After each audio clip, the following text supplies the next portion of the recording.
আপনি যে চিত্রটি দেখছেন এটি কোনো বাস টার্মিনাল নয়, এটি কোনো শহরের যানজটও নয়। এটি উপমহাদেশের প্রখ্যাত আলেমে দ্বীন আল্লামা আব্দুল লতিফ চৌধুরী ফুলতলী রহমতুল্লাহ আলাইহির ১৮তম ইসালে সওয়াব মাহফিলে আগত ভক্তবৃন্দদের পার্কিং এরিয়ার একটি দৃশ্য।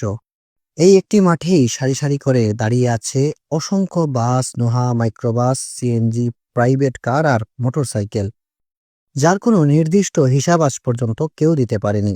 আর আশ্চর্যের বিষয় হলো, এটা শুধু একটি পার্কিং এলাকা। এমন আরো কয়েকটি বিশাল পার্কিং এরিয়া জুড়ে একই চিত্র ছড়িয়ে আছে চারপাশে। প্রতিবছর ১৫ই জানুয়ারি সিলেটের জকিগঞ্জ উপজেলার ফুলতলীতে অনুষ্ঠিত হয় এই ইসালে সওয়াব মাহফিল। এই মাহফিলে লাখ লাখ মানুষ আসেন নিজ খরচে গাড়ি ভাড়া করে। অনেকে আসেন লোকাল পরিবহনে, আবার অনেকেই কিলোমিটারের পর কিলোমিটার পায়ে হেঁটে আসেন। কারো কাছে যায় না কোনো বিশেষ নিমন্ত্রণ, শুধু আছে ভালোবাসা, ভক্তি আর আকীদা। এই বিশাল পার্কিং আমাদের একটি কথাই মনে করিয়ে দেয়, এটি শুধু একটি মাহফিলই নয়, এটি সিলেটের সবচেয়ে বড় ইসালে সওয়াব মাহফিল, যা মানুষকে টানে হৃদয়ের টানে।